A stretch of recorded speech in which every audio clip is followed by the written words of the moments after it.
was a kid, my mom said, work hard, you can become president, because I grew up in a Disney film. That was back when we believed that presidents were righteous and honorable, because after all, they were president. And that died in about 1974 with Richard Nixon, Watergate, blah, blah, blah, blah, blah, blah, blah, blah. But Rich, can anybody be president? Well, that depends on your circumstances. If you find yourself standing outside of a Walmart bathroom at 3 in the morning waiting on the results of your girlfriend's pregnancy test, no, you're not going to be president. But I've watched every episode of West Wing. I want to change the world. Screw you, go start a soup kitchen. Being president is a hard job, and you really, really have to want it. When you're president, you've got thousands of bosses. Half of them demand stuff way outside your job description. The other half wouldn't mind too terribly if you were dead. So you need Disney-sized motivation, the kind of motivation that craves abuse. And here's the kicker. There's a pretty good chance the job is going to kill you. Of the 43 men who've been president, 4 have been assassinated, all by gunshots. Another 13 presidents have been shot at, had grenades thrown at them, car bombs planted, or someone tried to crash their plane. And for every president who's been killed on the job, there's another one where the job killed them. Franklin Roosevelt and Warren G. Harding keeled over from heart attacks. Zachary Taylor ate some bad cherries during a 4th of July celebration at Washington Monument, died of severe diarrhea. William Henry Harrison caught pneumonia right after his inauguration. Doctors treated him with leeches in Virginia snake root. He died after being president for only 32 days. Still want the job? Fine. Just make sure that you're rich, white Protestant male, and a Freemason. Or ugly, born in a log cabin, and clinically depressed, because one thing is for certain. If being POTUS doesn't kill you, it's gonna prematurely age you. Just look at Obama. When he came into office, he was a good-looking, vibrant man. Now look at him. Face like a used tire. So, according to the odds, there's roughly a 40% chance that as president, somebody's going to try to assassinate you. But there is a 100% chance of character assassination. Hey, people, won't you come together? We all got to live as one. I ain't right sure what that means, but don't you reckon it sounds like fun? Everybody pack your picnic lunch and everybody pack your gun, 'cause you can't trust no one. No, you can't trust no one.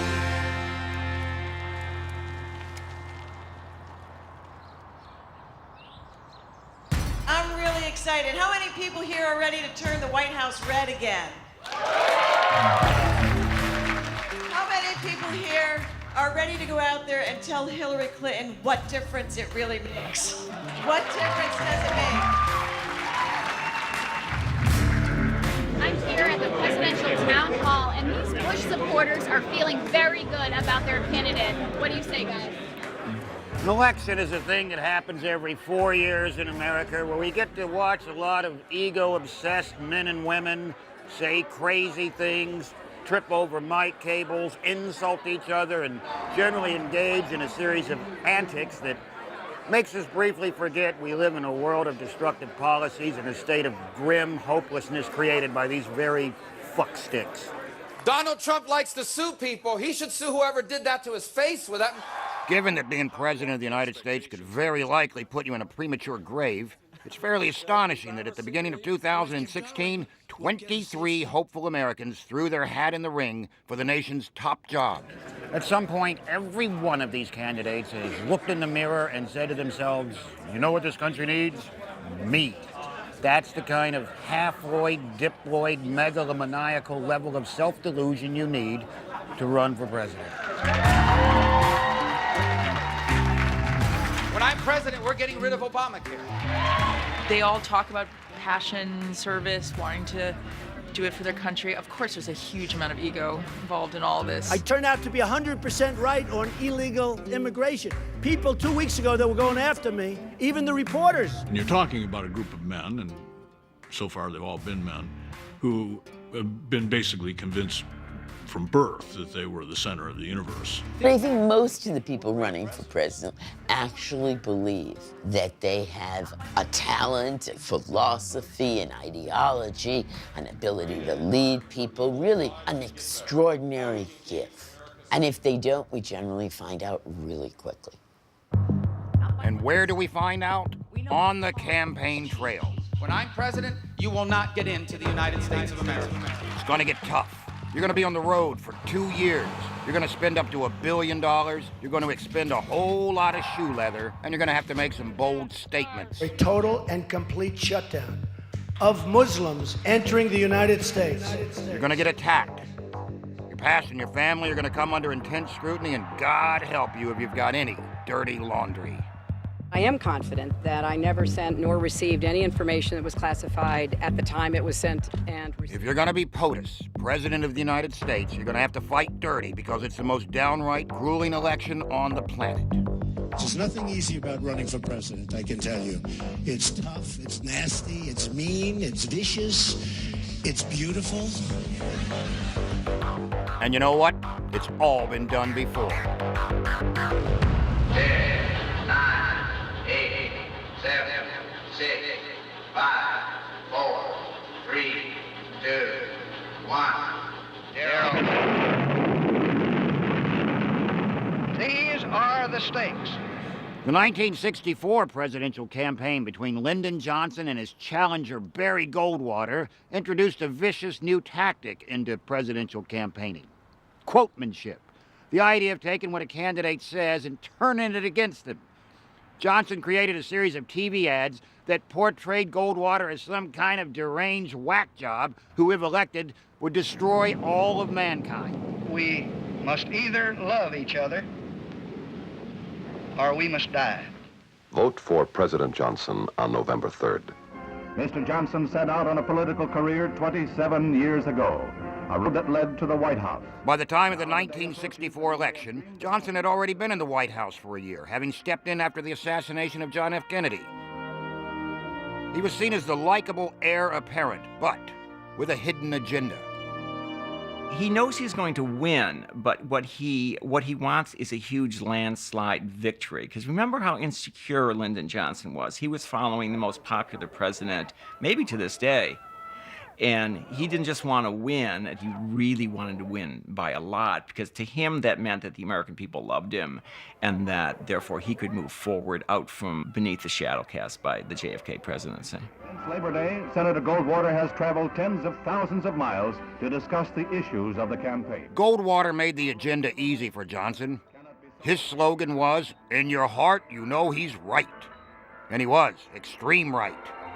Now, Goldwater was an accomplished senator, an ex-Air Force pilot, very close friend of the late JFK, but he didn't care much for Russia or China or any other commie red bastard, and he didn't bother trying to soft-soap it. And we must make clear that until its goals of conquest are absolutely renounced and its relations with all nations tempered, communism and the governments it now controls are enemies of every man on earth who is or wants to be free. In terms of articulation, let's compare that to a modern-day candidate with a whole team of speechwriters and researchers at his disposal. Hey, I'm not saying they're stupid. I like China. I sell apartment for I just sold an apartment for $15 million to somebody from China. Am I supposed to dislike them? Goldwater had all the oratorical tools: alliteration, assonance, litotes, pleonasms, exclamations, epigrams, classical quotes, way more than the average American could absorb. When he accepted the Republican nomination in San Francisco in 1964, he pretty much dropped the Trumpism of his day. I would remind you that extremism in the defense of liberty is no vice. Hardcore Republicans lapped this up. Finally, a guy not willing to kowtow to the Reds. The more moderate Republicans, however, were genuinely flummoxed. Future President Richard Nixon had to turn and explain to his buddy what Goldwater had just said, like someone who didn't quite get a Frankie Boyle joke. Never mind that he was quoting Cicero. the man who pretty much laid the foundation for practical democracy? Nope, his opponents took the word extremism and milked it for all it was worth. And in no time at all, they had him starring in a one-man version of Mississippi Burning. We represent the majority of the people in Alabama who hate niggerism, Catholicism, Judaism, and all the isms of the whole world. So said Robert Creel of the Alabama Ku Klux Klan. He also said, I like Barry Goldwater. He needs our help. Unlike the stentorian Goldwater, Johnson was a folksy, down-home Texan who used the Oval Office to further Kennedy's agenda of progressive social reform, eradicate poverty, promote civil rights, and order lots of slacks. Joe, is your father the one that makes clothes? Yes, sir. We're all together. You all made me some real lightweight slacks. Now, I need about 6 pairs to wear around in the evening when I come in from work. The pockets, when you sit down in a chair, the knife and your money comes out, so I needed at least another inch in the pockets. Now, another thing, the crotch down where your nuts hang is always a little too tight. So when you make them up, give me an inch that I can let out there, because they cut me. They're just like riding a wire fence. Why, this knife-wielding, pecker-cramped good old boy was determined to spend another 4 years in the White House, and nothing was going to get in his way. Goldwater never had a chance. Systematically bombarded by TV ads that all implied every child in America was doomed. Do you know what people finally did? They got together and signed a nuclear test ban treaty. But now, there's a man who wants to be president of the United States, and if he's elected, they might start testing all over again. The best that Goldwater could do to counter this assertion was to drag out the Duke himself, old John Wayne, to provide some kind of weird, cryptic voiceover that frankly made no sense whatsoever. An umbrella, just that, or the symbol for appeasement. A table, just that, or a sellout abroad. A wall, just that, unless it helps you remember what has happened to 1 billion people in this world and what can happen to you and to your children. What in the wide, wide world of sports was he talking about? What, there was a wall somewhere with 1 billion people behind it? The '64 campaign had turned into something that resembled a bitter, divorced couple fighting over custody of their kids. To many, of course, he is the president first and a candidate second, but his speeches draw resounding cheers. Lyndon Johnson decided to really turn Barry Goldwater into someone who terrified and horrified Americans, and they did it in a number of different ways. They wrote, it sounds trivial, but they wrote hundreds of letters to the advice columnists of the time, Dear Abby and Ann Landers, claiming it to be Americans who were terrified at the thought of a Goldwater presidency. They even put out a coloring book for little children which portrayed Goldwater in the robes of the Ku Klux Klan. And then they followed up with, of course, the Daisy commercial, which was probably the most effective campaign commercial in history.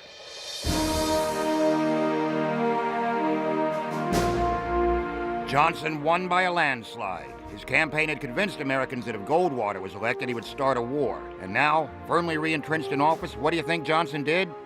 He went to war.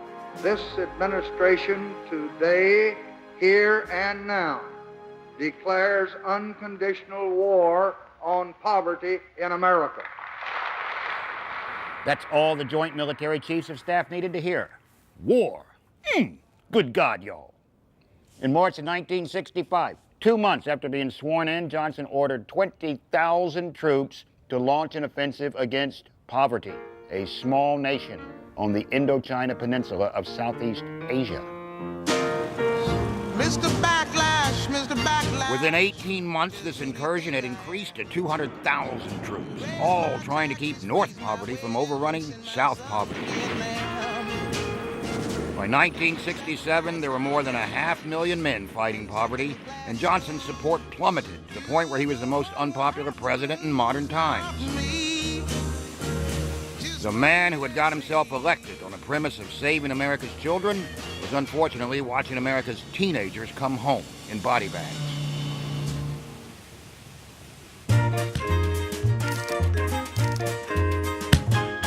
Let's imagine for a second an alternative historical scenario. What if Goldwater had won?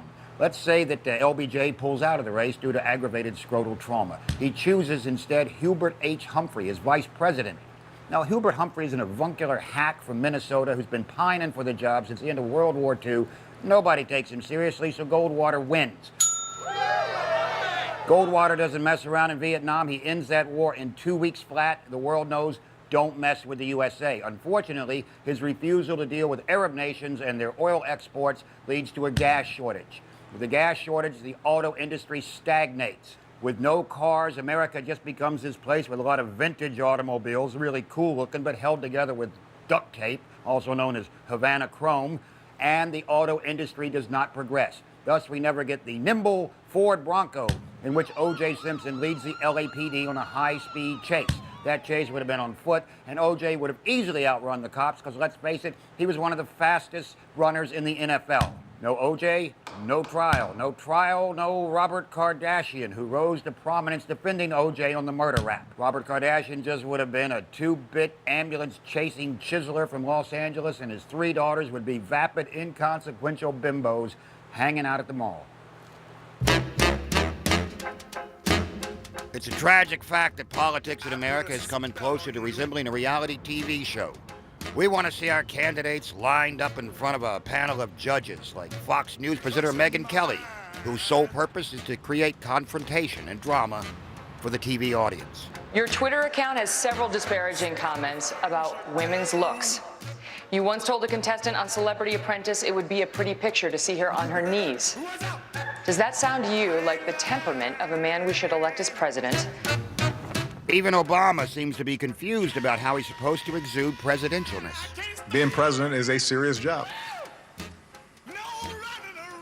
It's not hosting a talk show or a reality show.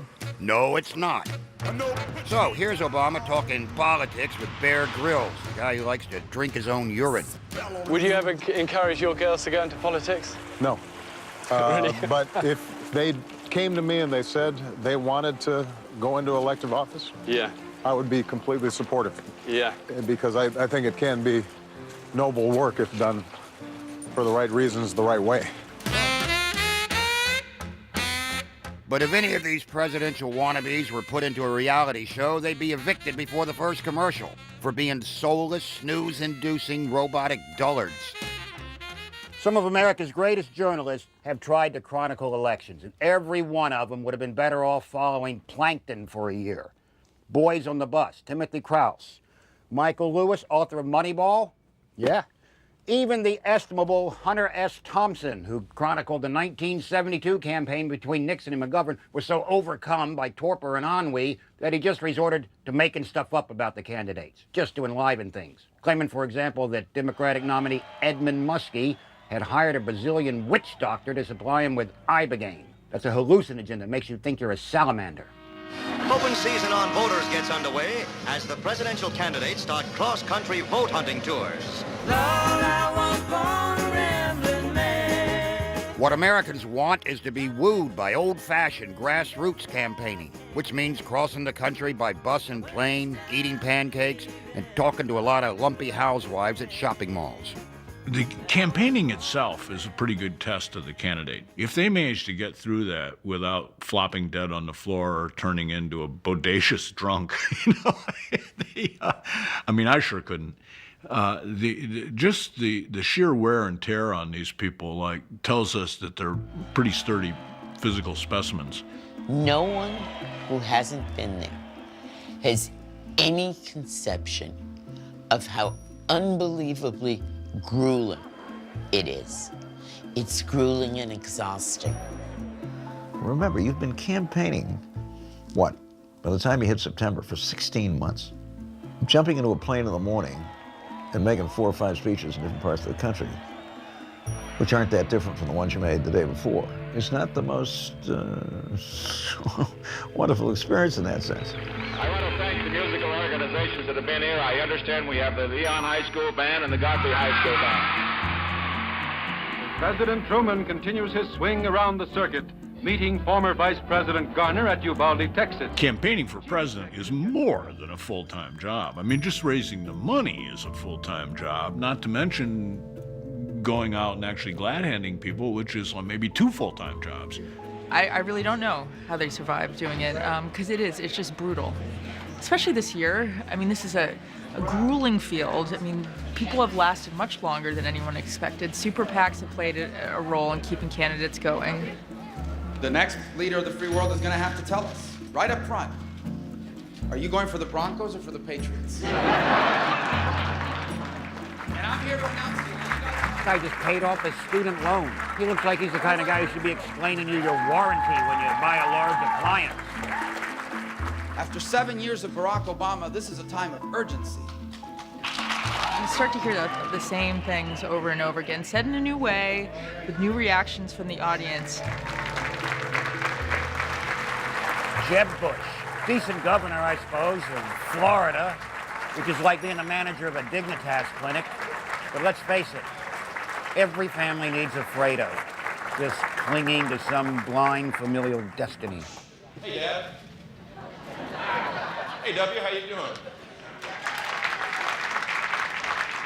I've learned a lot being a candidate here, and I look forward to... They try to be as everyman as possible, but they're slowly losing their identity, turning into nattering nabobs, shills, ciphers, husks.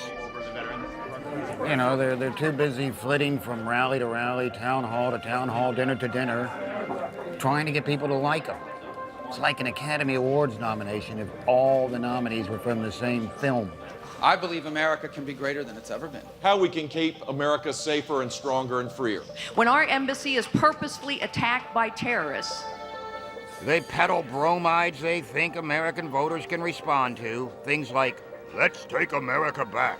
Let's make America strong again. Basically, anything that can fit onto a bumper sticker. And they desperately avoid the real issues.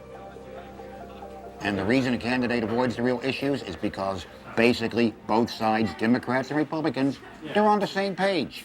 Yeah, they quibble over social welfare, but they both agree needs to be fixed. They quibble over a few billion-dollar difference in defense spending, but they both agree that we need an army that can kick the world's butt. They argue over the free market, but they both want the government to keep their big, meaty paws off of it. The only difference is that Democrats stay above the waist, and Republicans, for some ungodly reason, are obsessed with what Americans do with their fundament. Abortion, Planned Parenthood, gay rights. Republicans cannot stay out of a woman's jinkety-jankety. Other than that, there's no difference. Republicans, Democrats, it's a difference between hair and fur. Could I have a Coke, please? I'm sorry, we only have Pepsi. Whatever. Everybody wants the same thing. Everybody wants economic growth, first and foremost. Everybody wants a balanced budget, a secure international scene. But we just have these two broad tendencies with a lot of Venn diagram overlap. At times like now, when the parties seem to be very polarized, that Venn diagram is only overlapping by about 50%. Normally it overlaps by about 80%. In terms of what they want to achieve. Exactly. I am running for the presidency of the United States because, citizens, it is time. It is time that we take our future back. So how do these people get themselves to stand above the fray? They build a team, a human shield made entirely of yes men. They've surrounded themselves with people who keep them sheltered from the real world and give them a courtesy reach-around hand job and keep them on a steady, high-octane diet of Powerade until they turn into rutting, savage-eyed alpha males crashing through the woods looking for anything with a hole in it to fuck. But I mean that in the nicest way possible. And to get to the point where you have zillions of advisors telling you what to do and what not to do and how to do it, and you don't know which is telling you the truth. You're surrounded by ambitious people. You're raising money hand over fist. It's not a lot of fun.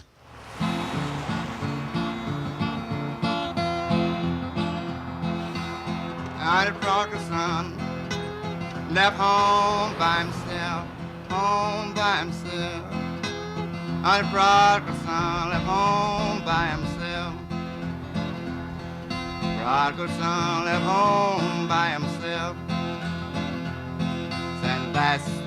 way for me to get along.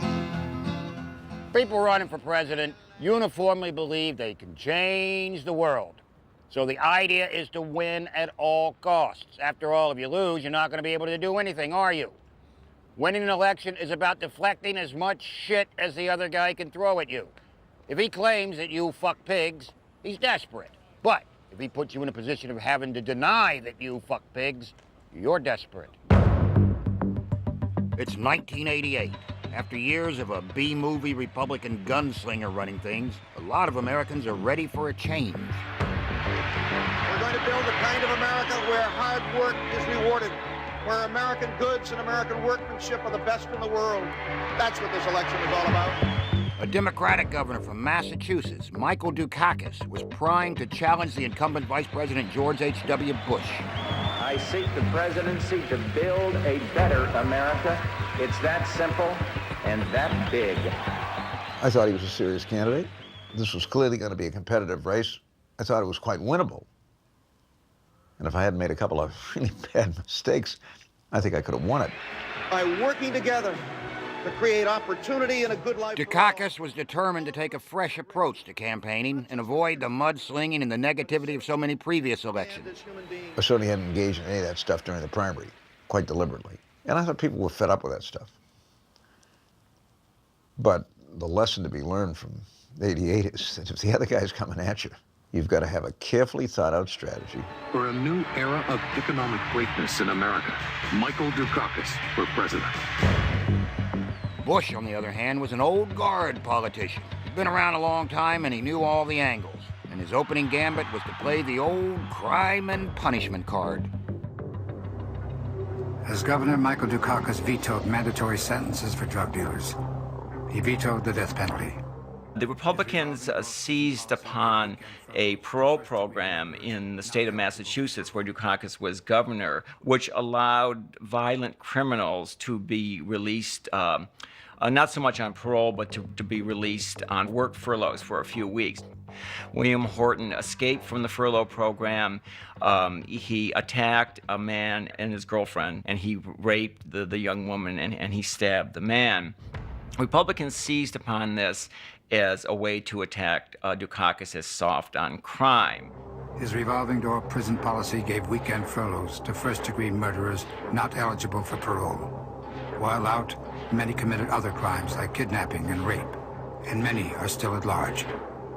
Now Michael Dukakis says he wants to do for America what he's done for Massachusetts. America can't afford that risk. Never mind that those weren't convicts.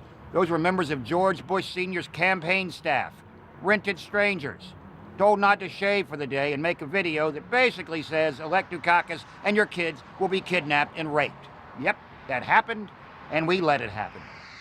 Smears, cheap shots, dirty tricks are part and parcel of American elections. They're the currency of American elections.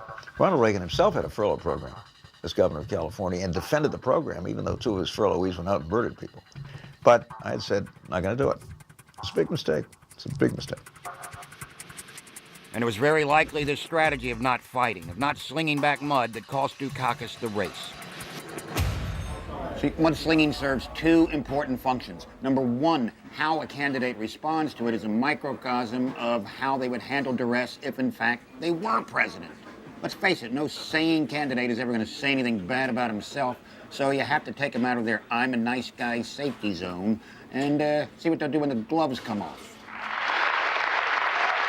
For the next 90 minutes, we will be questioning the candidates. It was during a televised debate on PBS that moderator Bernard Shaw delivered the fatal blow, while 67 million Americans watched. There are no restrictions on the questions that my colleagues and I can ask this evening. He went onto a stage with millions of people watching, and he knew damn well he did something he didn't often do.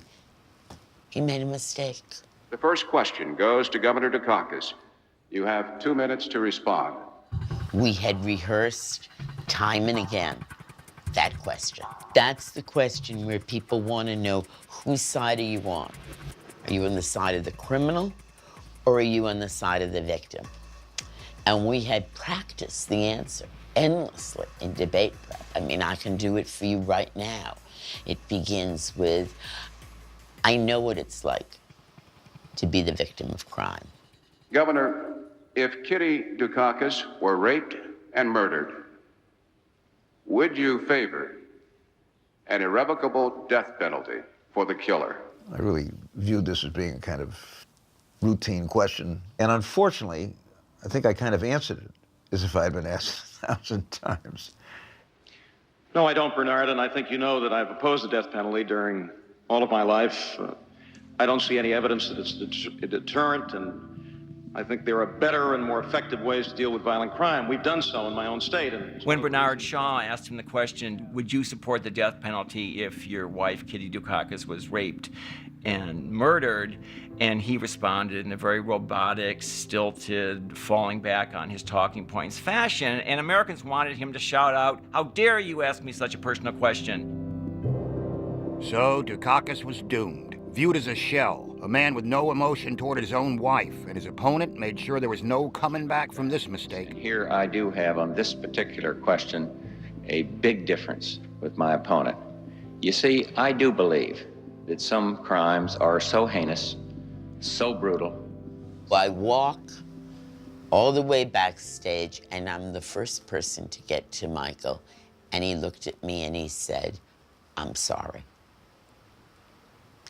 I just missed it."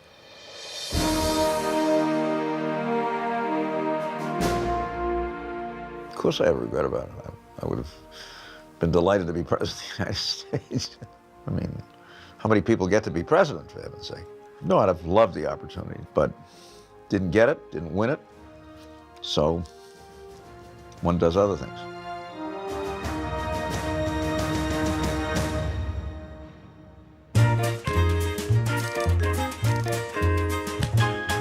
Let's imagine for a second an alternative historical scenario. What if Dukakis, instead of answering robotically, had actually said to Bernard Shaw, "I'm sorry, Bernard, did you just ask me what if my wife was raped? How about we step outside and I punch your lights out?" Then he would have been a national hero, easily beaten George H.W. Bush. No George H.W. Bush, no George Bush Jr. 12 years later to follow in his footsteps. George Bush Jr. would still have been owner of the Texas Rangers baseball team, which he would have run into the ground. So now Texas fans switch their allegiance to the Dallas Mavericks of the NBA. The Mavericks have a huge payroll and are able to hold on to both Chris Humphries and Lamar Odom instead of trading them to the LA Clippers, where they promptly go off and marry Kardashians, thus perpetuating the tawdry freak show nature of reality TV. The Kardashians would just be three inconsequential, vapid bimbos hanging out at the mall.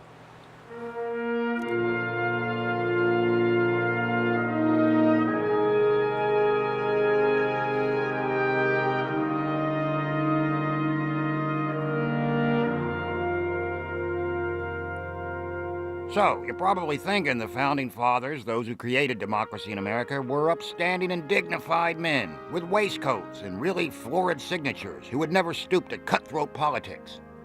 Wrong. This is the Constitution of the United States. 4,543 words that explain how the government works.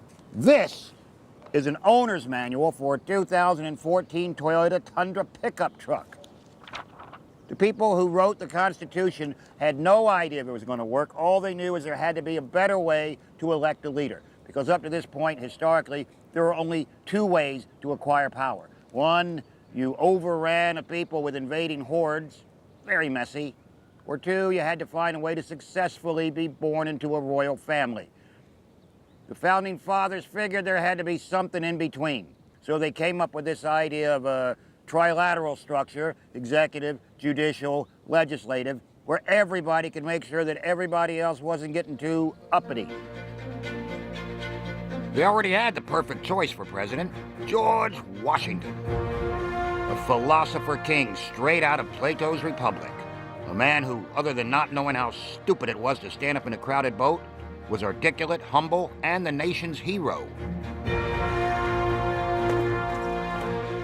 So after drafting this template for democracy, the Founding Fathers immediately did the most undemocratic thing possible. They anointed Washington president, unelected and unopposed. Well, Washington didn't like the office. It didn't approve of the existence of the office in a way. Nobody really knew. Nobody'd done this before. Actually, they didn't even use the terms president or vice president at first. There was a lot of back and forth about what to actually call their leader. Okay, here's a little game I like to play. Which of these were actually suggested titles for America's leader, and which are famous racehorses? Pencils ready? Elective Majesty, Farlap, Bold Ruler, His Serene Highness, War Admiral, His Rotundity, Superfluous Excellency, Seabiscuit. Answers later. Within his first 4 years, Washington exposed a huge flaw in the Constitution, something the Founding Fathers in all their idealistic vision had never foreseen, which was that as soon as you're in charge, somebody somewhere is going to decide you're doing it all wrong. The Founding Fathers never envisioned the two-party system. Today, we understand the two-party system is essential for the functioning of democracy. They didn't really foresee that there are differences in self-interest. They thought people would put these aside and unite for the good of the country. Almost immediately, two of the main architects of the Constitution started sniping at each other. Thomas Jefferson, the first Secretary of State, and Alexander Hamilton, the first Secretary of the Treasury. Jefferson was a plantation owner, republic-minded. In other words, sympathetic to farmers and planters. He felt government should interfere as little as possible in people's lives. And by people, of course, I mean white folks. It's become fashionable in the last decade or so to badmouth Jefferson and question whether he deserves that great big photobomb up on Mount Rushmore because, he owned slaves. Yeah, he did. So did the first 5 presidents. So you want to blame the driver or the guy who handed him the keys? That would be you, Britain. Jefferson once called slavery a great stain on the nation. That was the duplicity of the times. You could call slavery a stain, and then you could have the slaves remove the stain.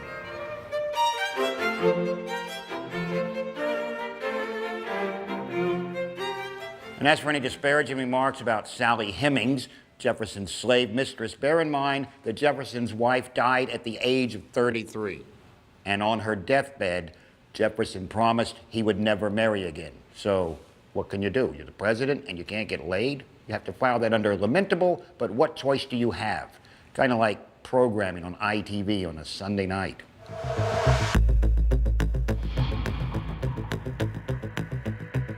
Hamilton had an altogether different worldview than Jefferson. He was what you would call a federalist. He believed in big government, and that if big government didn't get its act together and start making some do-re-mi, shore up a federal bank and print a unified currency, then America was going to go down the dumper fast. He admired the English financial system. He admired the banking system, especially in England, and he wanted to replicate those for America. Because of their polarized views on how the country should be run, Jefferson and Hamilton's animosity toward each other escalated. Jefferson and Hamilton used newspapers very unethically. Both of them were members of Washington's cabinet, yet both of them took government money and funded newspapers, the point of which was to express opinions for their side. They would plant articles in newspapers, often writing under pseudonyms. In a 1776 issue of Hamilton's paper, he, under the name Phocion, talked about the pretensions of Thomas Jefferson to the presidency. The nation must be on the guard. He was a demagogue. He wore the, quote, garb of patriotism, but only as a disguise. According to Jefferson, writing in his own paper, Hamilton's ideas were stupid, suspicious, and licentious. And they would just go back and forth, back and forth. In essence, Hamilton and Jefferson's differences derive from the ambiguity of the Constitution, because the thing about the Constitution is it's purposefully vague. That's why we spent 230 years arguing over what it means. For example, when it comes to describing the president's actual duties, this is what it says. The president shall take care that the laws of the United States are duly and faithfully executed. Take care. That's it? The label on my shirt tells me how to take care in 4 different languages. But the Constitution just says, hey, watch out. You can imagine that opens itself up to a lot of interpretation. Basically, Hamilton and Jefferson disagreed on how much power the president should have, because Hamilton was a pragmatist and Jefferson was an ideologue. Hamilton knew he could get way more done by being a behind-the-scenes guy, which is what he did for the next 4 presidencies. He was the facilitator, the go-to guy. He's on the $10 bill because he started the Federal Reserve Bank. He moved the capital from Philadelphia to Washington, D.C. because he believed it should be in a neutral place.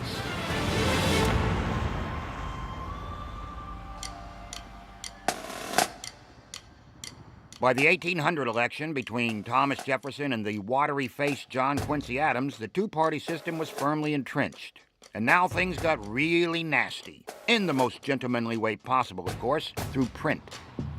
Part of us as Americans have a Mr. Smith Goes to Washington movie in the back of our minds. There's some shining city on a hill back in that idealized past where people were good to each other and the founding fathers would never play dirty tricks on each other. Well, of course, that's ridiculous because even if you go back to the election of 1800 where Thomas Jefferson hires a writer to call John Adams a, quote, hideous hermaphrodite, unquote. And the Federalists of John Adams attack Thomas Jefferson as being soft on the French Revolution, just as Michael Dukakis was soft on crime. And that election included my favorite campaign trick, where the Federalists spread the rumor that Thomas Jefferson was dead, which I think is wonderful. Because really, in those days, how do you rebut that very quickly? Well, you can't vote for him. You know, he's dead. So you think the modern day media is a cesspool of slime and misinformation? Look back to the good old days when you could just pay a journalist to accuse your opponent of being insane or a sexual deviant or an atheist. Just took a little money. Jefferson won the 1800 election, became the 3rd president of America. As for Hamilton, well, he was never going to be able to run for president because he was born in the Caribbean. He continued his career as a great facilitator, then ended up being killed in a duel with a guy named Aaron Burr. Today, his achievements have been commemorated in a Broadway musical, soon to transfer to the West End. Hamilton, the musical.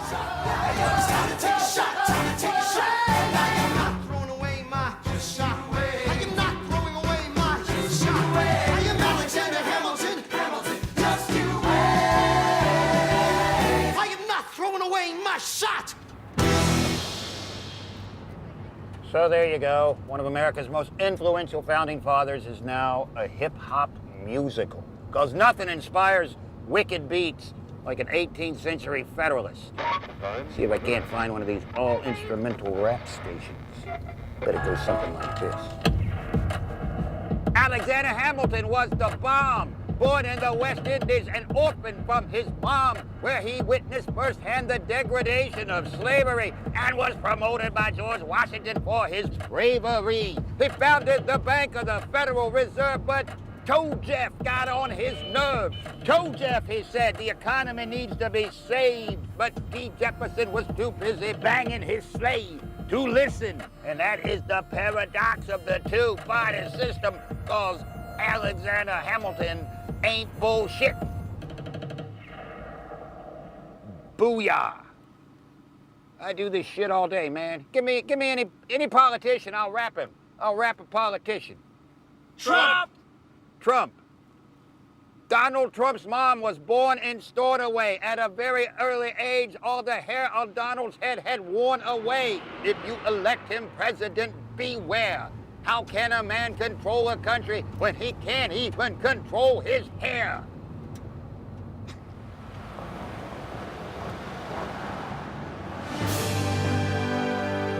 So the 1800s arrive, and we get a steady succession of presidents.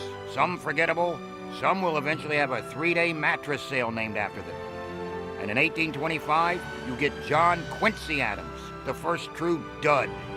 the only son of a former president who ended up being a worse president than his dad. That's right, John Quincy Adams purposefully underperformed in the White House to ensure that future sons of presidents would learn from his mistake and never attempt to repeat it. And how did these early POTUS, engage with the public? They didn't, not remotely. Oh, they stayed holed up in D.C. amongst their peers, just pontificating and extemporizing and writing lots of doctrines. A doctrine, by the way, is a word that the more you say it, the stupider it starts to sound. Smaller than a writ, but bigger than a pamphlet. But none of these guys would be caught dead fraternizing with the average guy from Main Street, USA. Why would you? Imagine how much more you can get done if you don't have to deal with those pesky citizens and all their rights and demands. Come on, baby, let the good times roll. The candidate who more or less invented campaigning as we know it today was Andrew Jackson. He realized that to win the election of 1828, he was going to have to work the crowd, meet the public, kiss some babies. He began to do something that no milk-tit, gilded cage candidate had done before. He stumped. What is stumping? Just what it implies. Get yourself a stump, arm yourself with a few all-encompassing phrases, crowd pleasers, like, this is the best potato salad I've ever tasted. Can I count on your vote in November? And then get to stumping. Fellow Americans, thank you very much for inviting me to your wonderful state here in the heartland of America, but also very near the coast. I realize I am probably standing on sacred Indian burial ground, and I will fulfill my promise to remove those bodies and relocate them so we can put an all-important manicure parlor here. And that means jobs, jobs, jobs. Thank you. Thank you. Andrew Jackson's campaign depended on the persuasive power of personality. Until Jackson, politics in America was an institution. He turned it into a happening, and here's why. The man was a badass. How much of a badass? All right, let's take all 43 presidents, put them into a steel cage, no one comes out alive, battle royale. You have to honor and defend the Constitution. No Apache helicopters allowed. Who wins? The smart money would be on ex-soldiers, like Rutherford B. Hayes, who took 5 bullets, making him the 50 Cent of presidents. But does that make him a tough guy, or just someone who survived a bad shot? Eisenhower had guts. He beat the Nazis. But by the White House years, those guts were inflamed and falling out from gastroenteritis. Put a 20 on Andrew Jackson. And while you're at it, put Andrew Jackson on a 20. We fired our guns and the British kept a-coming. He killed Indians. He whomped the British in New Orleans, kicked the Seminoles back to Florida, and as a duelist, once plugged a guy named Charles Dickinson. By the time he decided to run for prez, his temper and passion were legendary, and he kicked the crap out of anybody who called his wife a hoe, which many people did. In September of 1827, having made up his mind he was going to be president, bar nothing, Jackson started organizing Friends of Jackson rallies throughout the country. His supporters nicknamed him Old Hickory. They called themselves Hurrah Boys, wrote songs, printed pamphlets, planted hickory trees, passed out hickory brooms, hickory sticks, hickory canes. The man literally won election through a concerted arboreal effort. They ripped his opponent, the incumbent John Quincy Adams, to shreds. The Adams camp responded by pointing out that Jackson couldn't even spell the word Europe, which sadly was true. And voting day, they showed up in droves and elected Jackson by a sizable margin. Jackson took office in March 1829. Massive crowds lined the streets of Washington to celebrate. Eventually, they surged into the White House, wiped their feet on the rug, smashed the furniture, cleared out the liquor cabinet, started punching each other. On his first night in office, Jackson slipped out the back door, went and found a room at a local inn. Now that he'd won the first presidential popularity contest, Jackson invented a new party, the Democratic Republicans, nowadays called Democrats. Almost immediately after his inauguration, Jackson's wife got fed up with being called every name in the book and died.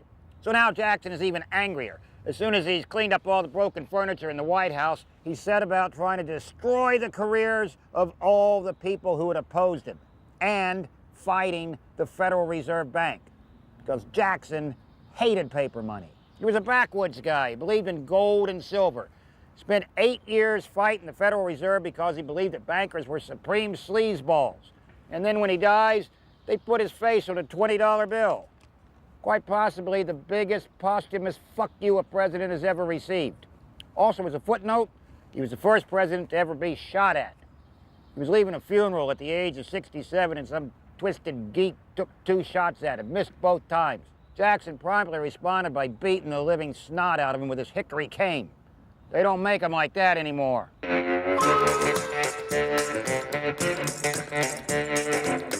In spite of his contrariness, or possibly because of it, Jackson was assailed by the media of the time, mercilessly lampooned. To lie down with dogs or wake up with fleas. Because he courted public acceptance, he had to accept public derision. Thomas Nast was the most famous of a new breed of journalists who didn't use words as much as he used pictures. He was a political cartoonist with captions. See, back then, a political cartoon served a purpose. A lot of Americans were pig illiterate, but they could look at a cartoon and glean a lot of information. Nast was so skillful at lampooning that just one of his illustrations could destroy a politician's career. But nowadays, I think we can all agree that the ability to draw big ears and bulbous features on a politician doesn't pack the punch it used to. Astoundingly, today there are still over 200 political cartoonists in America. 200 people who have to wake up every day, think of the lamest premise possible, sketch it, rethink it, re-sketch it, color it in, deliver it to the editor so that we can look at it in the paper and do this. Seriously, have you ever overheard anyone say, "Hey, did you see that political cartoon in the paper today? Oh, God, David Cameron had a head like a condom. Huh, woo!" Seriously, if you're a political cartoonist, do yourself a favor. Go down there to Leicester Square, get yourself a stall, surround yourself by pictures of dead rock stars like Kurt Cobain and Jim Morrison, and just make a living hoodwinking tourists by drawing their giant engorged heads onto little tiny bodies. You'd be better off. Hack.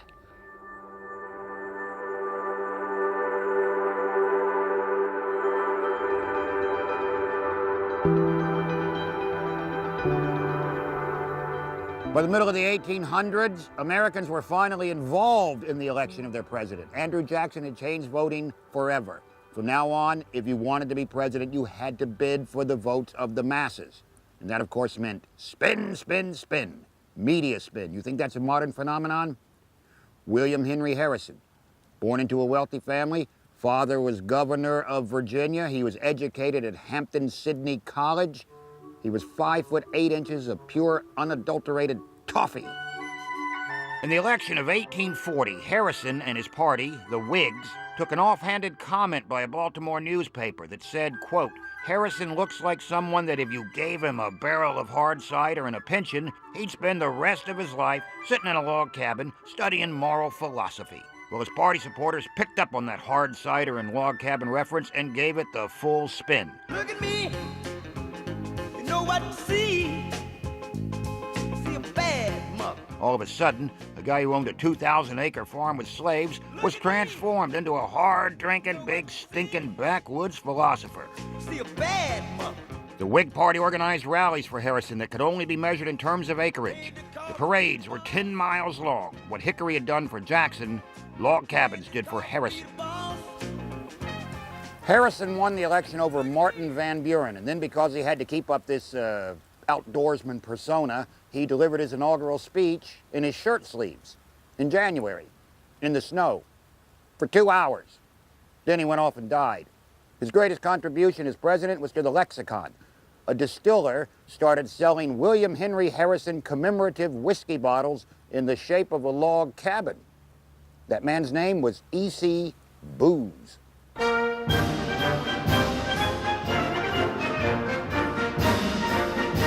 And so the parade of presidents rolls on, each campaign more vigorous than the one before. Newspapers come and go. By the early 20th century, thanks to the airwaves, everyone knows what a president sounds like. You people must have faith. You must not be stampeded by rumors or guesses.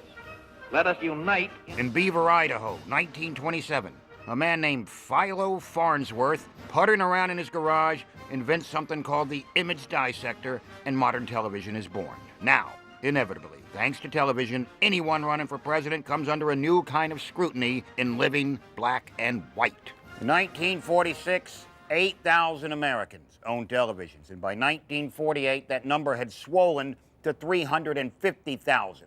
That was the year of the Dewey-Truman election, and for the first time, Americans got to see their candidates on the box. So both the Democrats and the Republicans chose to hold their nominating conventions on the East Coast to take advantage of the time zone. In Philadelphia, Harry Truman went to the podium to accept the Democratic Party nomination. Now, Truman was an incumbent president, but his victory was nowhere assured. Nor was it a good sign when a lot of pre-celebratory pigeons were released, freaked out, started crapping on the conventioneers like something out of a Hitchcock movie. In fact, the Republican candidate, Thomas E. Dewey, was so assured of stealing the presidency that his advisor told him, just don't say anything stupid and you're in. Every poll and newscast seemed to support this. We now know that Governor Dewey will carry New York State by at least 50,000 votes and that he will be the next president of the United States. And on November 2nd, 1948, Harry Truman went to bed a loser and woke up in the morning president. So radio and this newfangled TV coverage managed to convince many Republican voters that Dewey was a sure thing. So they didn't even bother to turn out and vote. Truman squeaked back in by slightly more than 2 million votes. November 3rd, 1948 marks the one and only time in history that a newspaper got something wrong. Television has established itself as a new and vital tool in future election campaigns, but it won't be long before the novelty wears off. When did television campaigning get ugly? Certainly not at the beginning. In 1952, about the only slanderous thing that Democratic frontrunner Adlai Stevenson could say against his opponent, General Dwight David Eisenhower, was that Eisenhower appeared to have grown to a height of 8 feet 6 inches. Eisenhower answers America. General, I'd like to get married, but we couldn't live on the salary I get after taxes. Well, the Democrats are sinking deeper into a bottomless sea of debt and demanding more taxes to keep their confused heads above water. Stevenson supporters fought back tooth and nail with a series of devastating show tunes. I'd rather have a man who knows what to do when he gets to be the prez. I love the governor of Illinois. Unlike the governor of Illinois, Eisenhower had no real political experience. He was, by his own admission, a lifelong professional soldier. He'd been dragged into the race on a tide of national hero worship. He returned home and his own people took him to their hearts. Stevenson was an egghead, the thinking fellers candidate, and thus hopelessly unsuited for the presidency. In fact, he was quoted as saying, "I have no ambition to be president, I have no desire for the office mentally, temperamentally, or physically," and then promised to shoot himself if he were nominated. The Democrats nominated him anyway. Both candidates were what you would call nice guys. Who needs that? Hey, if nice guys were electable, Adam Hills would be a president somewhere. Turns out TV wants to see the dark underbelly, the savage heart, the snake in the woodpile. Fortunately, in 1952, such a snake reared its head. My fellow Americans, I come before you tonight as a candidate for the vice presidency and as a man whose honesty and integrity has been questioned. For Nixon, exposure on television was both beneficial and deceptive. We're looking for those moments where you see the real person. When you look at that person, do you trust them? Do you feel like they keep it real? Or do you feel like, I don't really know what this person believes. You know, just because you tell us you think something or you feel something, are we inspired by you? Do we know what you believe? And I want to say this to the television audience. I made my mistakes, but in all of my years of public life, Nixon verbally had lots of what we call deceptive hotspots in my world. Yeah. But then he had the body language hotspots. You see Nixon holding on to the lectern. We tell people what we are, not what we're not. Nixon said, I am not a crook. Examination, because people have got to know whether or not their president is a crook. Well, I'm not a crook. And he's like, and I welcome these questions. And he steps back from the podium and crosses his arms. And he's like robotic. I've earned everything I've got. We lean towards people and things and ideas that we like, and we lean away from people and ideas and confrontation that we don't like. I've earned everything I've got.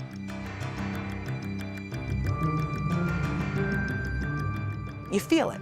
You're like, this guy's fake. He's phony. He's lying about something. But can't you also just see coached? They're coached. Yeah, of course. Hillary Clinton comes out like this, right? Like she's the Christ. We call this the Christ pose. Like she's on the cross. And then she does the A-OK at the end of her hands. So she stands out here and she's like, hello, everybody. Like, I'm your savior. I'm here to save you. If you want a president who will listen to you, work her heart out to make your life better,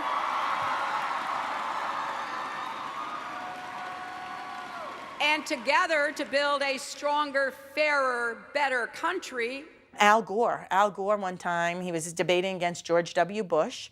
They were both seen as presidential, both seen as likable going into that debate. What happened? Al Gore speaks. It's George W.'s turn. He speaks. Al Gore stands up, walks over to George W. It's not only what's your philosophy and what's your position on issues, but can you get things done? And like stands over him. It was so disrespectful, like intimidating him. And George Bush looks over at Gore and it's like, how you doing? But can you get things done? And I believe I can. All right. It made George Bush look likable, even more likable, in control, and not going to be pushed around easily. So we have an incredible country. For people like me, Donald Trump being in the race is fun because he's showing up real. Mm-hmm. We don't have victories anymore. You feel like the guy that stands up on that stand is the same guy that's going to talk to you at dinner. And if he thinks you're an asshole, he's going to say, dude. And that's all you got to go on, you know. That's it. Sometimes I'm right, and I can be wrong. My own beliefs are in my song. Nowadays, candidates live in a world somewhere between character assessment and character assassination. JFK was likable. Nixon was shifty, so JFK won. People look at you on TV, they make up their mind in a heartbeat, deciding if you've got that likability factor. And by likability, I mean, is there remotely anything about these wazoolas that you, the voter, can relate to? So for a long while, telegenics, TVQ as they like to call it, went a long way in determining who would be the next president. Those viewers could look at a candidate's debating skills, his speeches, his actions, and determine for themselves who was the most decisive, who was the most presidential, and the single most important factor in choosing a president, who is the guy you would most like to sit down and have a beer with. It's the most difficult personal hurdle that a POTUS contender can overcome. So who is the guy you would most want to have a beer with? Okay, forget any of the Mount Rushmore guys, because, that's like drinking with a celebrity, right? You just want to get a selfie taken. Andrew Jackson, mean drunk, Bill Clinton, yeah, sure, if you don't mind being a wingman while he sneaks off with some waitress to take care of business in the back of a Camaro. Nope. The guy you want to drink with is Harding. Warren Gamaliel Harding. Harding would have been the perfect drinking buddy. He played baseball and golf, played poker like a maniac, once won an entire newspaper company in a card game. Even when he was president, kept flitting back off to Ohio to sit on the porch and polish off cocktails with his small-town pals. And this was during Prohibition. Boy, does a man have stories. And I don't mean, I'm kind of a big deal in the White House stories. I'm talking about stories, multiple terms in the Oval Office, if you get my drift. Warren G. Harding, affectionately known as Warren G. Hard-On, made Bill Clinton look like the guy at the prom with acne. Slept with his wife's best friend, slept with his best friend's wife, his own wife, Flo,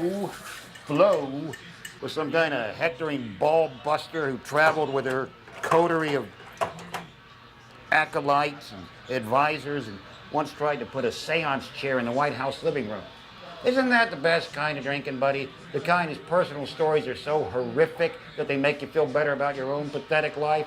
Damn right it is. Warren G. Harding is your man. So let's go order up a couple more pitchers of beer and some plates of ribs and check out the rack on that waitress. Yes, I am, and I can't help but love you so.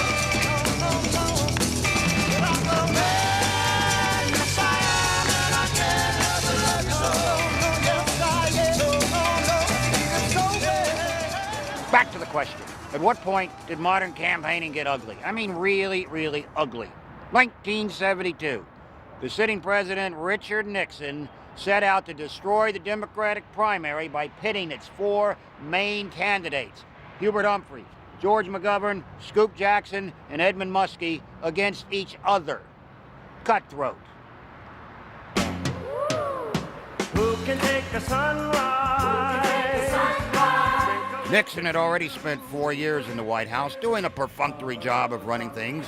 No one could quite get a bead on his character. He just seemed shady. They didn't nickname him Tricky Dick for nothing. Of course, while Nixon was respected by Americans for being strong and tough, nobody really loved him. And he was not exactly a warm figure that gave off sort of popular vibes. So Nixon had to worry about his reelection. Just remember, we cannot fulfill the American dream unless each American has a chance to fulfill his own dream. That's what we believe in. Nixon was leaving nothing to chance. So first of all, he infiltrated the Democratic primaries so he would get the opponent he knew he could destroy. They were doing all kinds of sabotaging events, giving false information, trying in every way to weaken the candidates that Nixon most feared as potential opponents. Donald Segretti, one of Nixon's campaign workers, wrote a letter on stationery belonging to Democratic nominee Edmund Muskie. The letter was meant to cause chaos, accusing Humphrey and Scoop Jackson of sexual and alcoholic misconduct. Some years later, Segretti would eventually admit they were lies. Each and every allegation in the letter was untrue and without any basis in fact. It was not my desire to have anyone believe the letter, but instead it was intended to create confusion among the various candidates.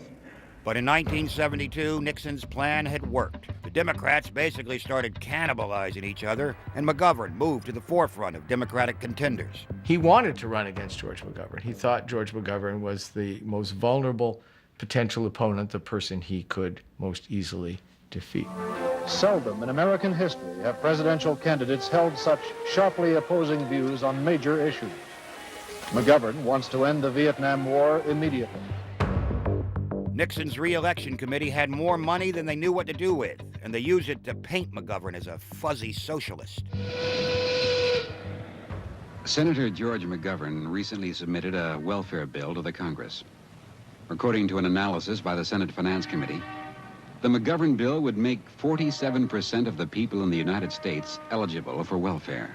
Nixon had a systematic campaign to relentlessly tag McGovern as a radical and an extremist, tying McGovern to the Yippies, Abby Hoffman, Jerry Rubin, even one anonymous piece trying to connect him to Charles Manson. And who's going to pay for this? Well, if you're not the one out of two people on welfare, you do. The McGovern camp responded by pointing out a tiny infraction by the Nixon campaign organization that they had broken into the Democratic campaign headquarters at Watergate. This is about credibility. This is about electronics. This is about bugging. This is about spying. Nixon stressed that McGovern would wreck the military. The McGovern Defense Plan. He would cut the Marines by 1/3. The Air Force by 1/3. Meanwhile, McGovern could not emphasize enough This is about deception. This is about the White House. And this is how you stop it. With your vote. Watergate. Watergate. Yep. No, I'm still here. I'm still here. The director has forced me into this lead pipe obvious joke that some people broke into Watergate in 1972. Watergate. Break-in. Hey, everybody. Who can take the rainbow? Despite McGovern's efforts, Nixon was still the favorite for the election. He shifted his presidency into turbo drive. He visited China. He made deals with Russia. He got tougher on Vietnam while at the same time brokering a peace resolution. All in a few months, which just goes to show you how much a president can get done when someone is gunning for his job. He was a strategist. He was relentless in his thinking, even as he was immoral in his tactics. He even manipulated the economy, juggling stats and figures to make everything in America look peachy keen. All so he could sail into the Oval Office on a victorious cumulonimbus cloud made entirely of ticker tape. Sorry, that last description really got out of hand. It's hard to believe in this modern age of what they call transparency that voters would choose to ignore the fact that a sitting president had orchestrated the burglary of his opponent's campaign headquarters, but they did. And then they sat back and watched McGovern slowly defeat himself. He chose as his running mate Thomas Eagleton, a senator from Missouri. Somehow revelations hit the newspaper about Thomas Eagleton.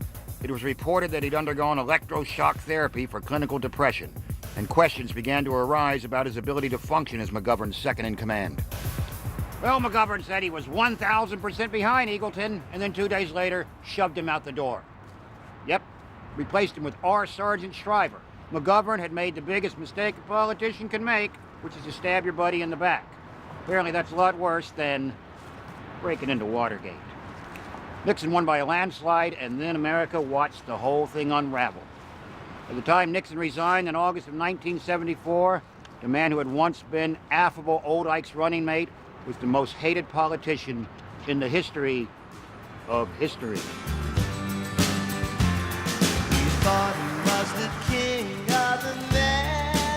Nixon spent 2 more years in office and was forced to resign, the only POTUS to do so, although it was touch and go at one point for Bill Clinton. One of the last conversations I had with President Eisenhower, as a matter of fact, the last conversation I had with him before I was inaugurated, he called me on the phone. He said he wanted to wish me well. And then he went on to say, and his voice broke a bit when he said it, he said, "You know, I have only one regret on this great day. This is the last time I can ever call you Dick."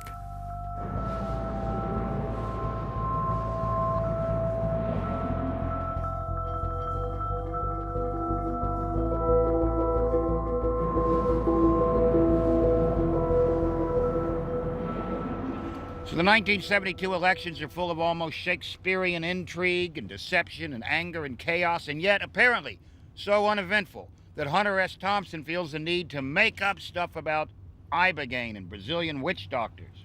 Why? Because Americans know it's hype. It's all one big dog and pony extravaganza. Ladies and gentlemen, let's give a warm welcome to Senator Marco Rubio. They watch the spectacle of men fighting savagely for a party nomination, calling each other whores and traitors and slime balls right up until the convention. An air of expectancy hangs over the Cow Palace as the time for the chief business of the convention, the nominations, approaches. But then, once the guy's nominated, they all come together in a miraculous mutual orgasm of party unity. Come on, let's let bygones be bygones and join together and put the old stomp and whip song on the opposing candidate. And then the real race begins. It'll be won by the team with the best organization and the most money. You gather as many earnest, unjaded foot soldiers as you possibly can. You canvass every state by foot and by phone, and you work it just like Santa Claus. The only problem is Santa Claus doesn't exist, and neither does true democracy, because we don't elect the president, just in case you didn't know it. Nope. We go to the polls and we write down on a piece of paper who we would like to see president.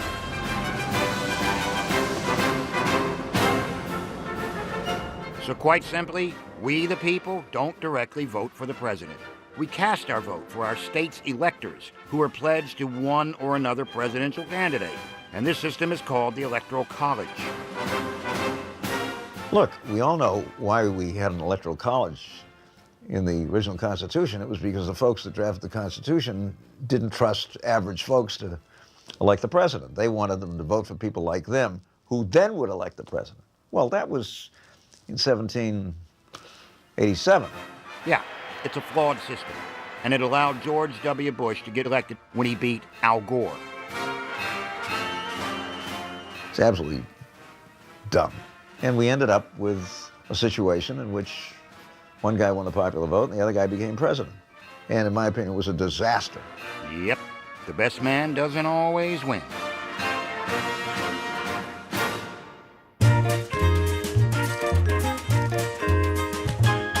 Let's imagine for a second an alternative historical scenario. What if Al Gore had become president? How would the world be different? Sorry, can't come up with anything. Nothing would have changed. His most notable achievement would be just making it into this documentary to fill up some space. Same as his presidency. Yeah, he might have lowered global temperatures by, I don't know, half a degree, but let's face it, the Kardashians would still be showing way too much skin. Nothing changes.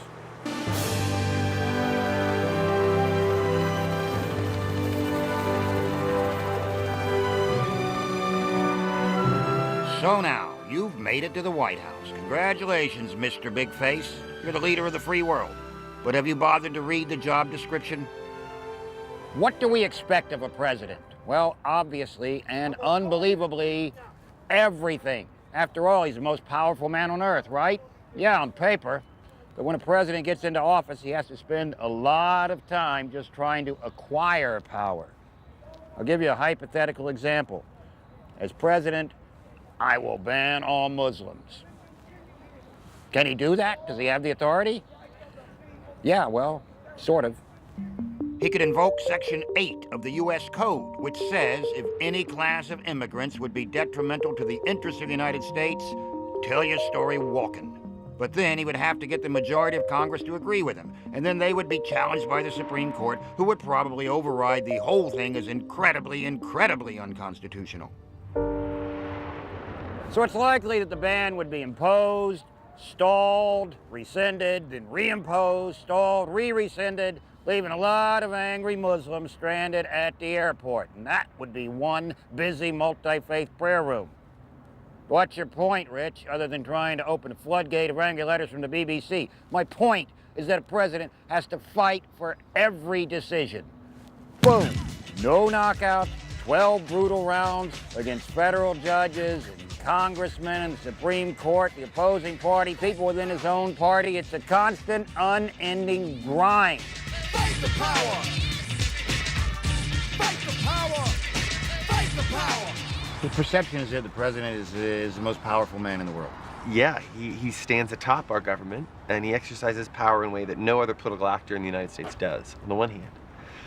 But on the other hand, he operates in a system that's stacked against him, and so he stumbles and scratches and claws for power wherever he can find it. Take, for instance, Obama's repeated efforts on gun control. In the aftermath of Sandy Hook, he comes out, puts together a commission led by his vice president that's going to propose all kinds of legislative enactments, and he hits a wall in Congress, doesn't get anywhere. And he's the president of the United States, and he's grasping for whatever he can find in order to make advancements.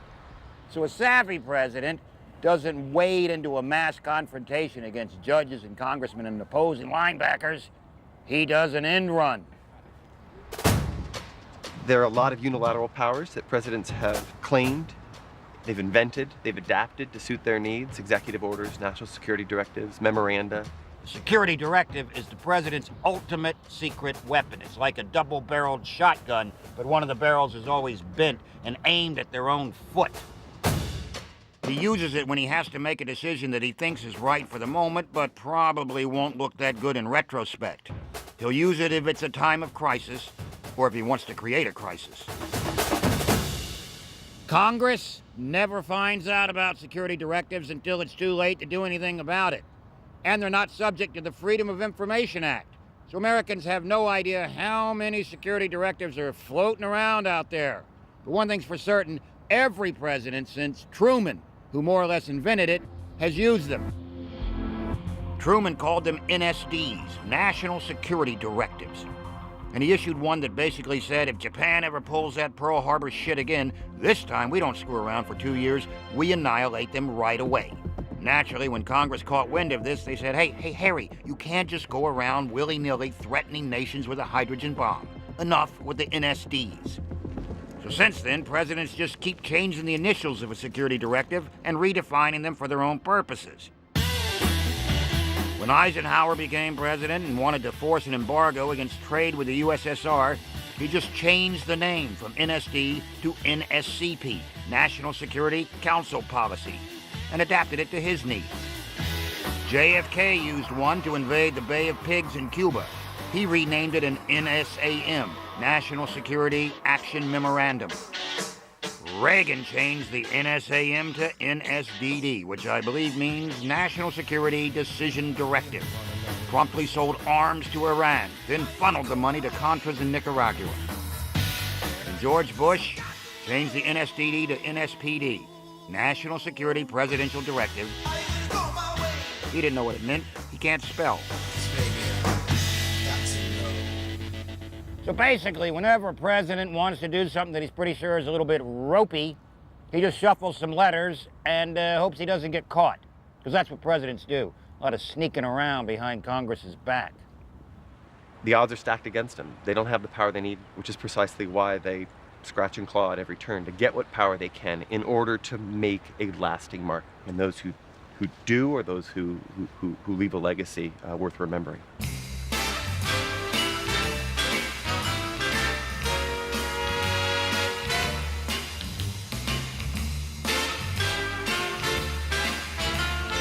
Nobody wants to be remembered as a crap president. How do you know you were a crap president? Very simple. After you're dead, just look around and see how much stuff is named after you. If all it is a library in an elementary school in a rundown neighborhood, yeah, you're a pretty crappy president. But the good thing about bad presidents, they save Americans money. George Washington, father of our country. Thomas Jefferson, author of the Declaration of Independence. Abraham Lincoln, the Emancipation Proclamation. Without a doubt, these men and more served their country gloriously. They'll be forever in our hearts. But isn't that enough? Do you know how much of Americans' hard-earned money goes to maintaining these granite monstrosities year after year? Hundreds of millions, that's how much. Jesus, do we have to prop up their rampant dead egos forever? Why can't a candidate just say, look, elect me, I will serve faithfully for 4 years, 8 years tops. And then when I'm dead, I'll have myself buried in an unmarked grave underneath a random overpass somewhere. I will never cost you another dime. I'd vote for that person.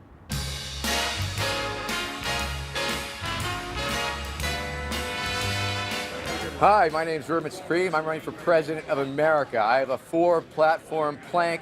Plank number 1, time travel research. I'm the only candidate who will go back in time and kill baby Hitler with my own bare hand. Ultimately, you go down in presidential history as good or bad. So, what makes a good president? A good president is one who is not ideological, but who is pragmatic. I think in the last 20 years in this country, we've had a pragmatist in the White House, and his wife might be the next pragmatist in the White House. Any leader throughout history has to be larger than life. The presidents who were larger than life, but who had within them caring and concern, were probably the best presidents, like FDR, like Abraham Lincoln. The great presidents generally governed in times of crisis, which made their actions, their role, their presidency more important in many ways. So Franklin Delano Roosevelt, a great president? Yes, a great president, no question about it. There have been great presidents, but let's face it, America's history is also littered with intelligent, talented, effective men who wasted a sizable chunk of their lives being president. Jimmy Carter, was a U.S. naval officer, nuclear engineer, successful farmer, Georgia governor, and human rights activist. But for 4 years, between 1977 and 1981, he completely disappeared from the face of the earth. Nobody knew where he was. Turns out he was holed up in this building, ineptly trying to free a bunch of hostages in Iran for 4 years. Fortunately, the man realized what a colossal waste of time being president was and went back to doing something useful. Namely, building houses for homeless people and winning the Nobel Peace Prize. Carter's uneventful term in the White House made him realize what he was supposed to be doing with his talents. He learned something about himself from his experience. Which is more than you can say for some presidents. What would your biggest mistake be, would you say, and what lessons have you learned from it? I wish you'd have given me this written question ahead of time so I could plan for it. You know, I hope I don't want to sound like I've made no mistakes. I'm confident I have. I just haven't. You just put me under the spot here, and maybe I'm not as quick on my feet as I should be in coming up with one. So maybe a good fitting last question is, did anybody ever have fun being president? Yeah, I'm pretty sure one guy did, Teddy Roosevelt. Now, I can't stress enough that Teddy Roosevelt was a borderline psychopath on whom no presidential standards should be based, but boy, did he love the job. And being president was just one of the things he did. Between cattle ranching, writing books, modeling mustaches, shooting Spaniards, invading helpless countries, and building the world's biggest canal. He put a boxing ring in the White House, ran up and down the staircases every day, walked around whacking all his friends with a big stick. Does this remind you of anyone? I think it's a safe bet that somewhere in Putin's library is a really dog-eared biography of Teddy Roosevelt. When his 8 years were up, he went off to Africa to shoot critters, got bored, came back, started up his own party so he could do it all again. Yep, that's what Teddy Roosevelt did. How many times have you checked your Facebook page in the last hour? 4? Lightweight. Show me a person who had fun being president, and I'll show you someone who needs therapy. Recently, if I were to pick one, I'd pick Clinton. I think he relished his time in office in ways that other presidents have not. For them, it's been a little bit more of a slog. I was actually an admirer of Bush I's foreign policy. He had a view of the world which I thought was really quite mature and quite responsible. And talked about it at some length, by the way, in his memoirs. Too bad his kid didn't read them. I don't think anyone ever had as much fun in the presidency as FDR. Franklin Roosevelt loved power, loved political manipulation, loved getting things done. This is a man who really reveled in being president.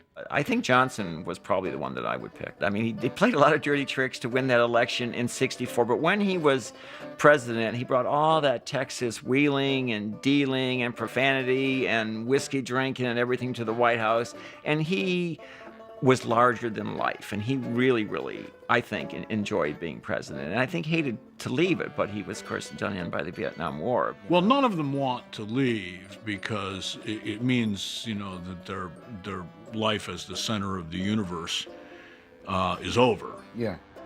You have to want it. It's an impossible job. It's a job that would break most men. It's also a job that launches you into history and allows you to affect change in ways that no other job can. Wouldn't you like to be the most powerful person in the free world?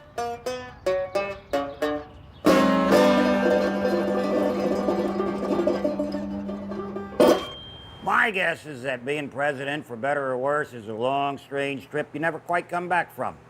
After all, you've been the most powerful man in the world. What are you going to do for a rush after that?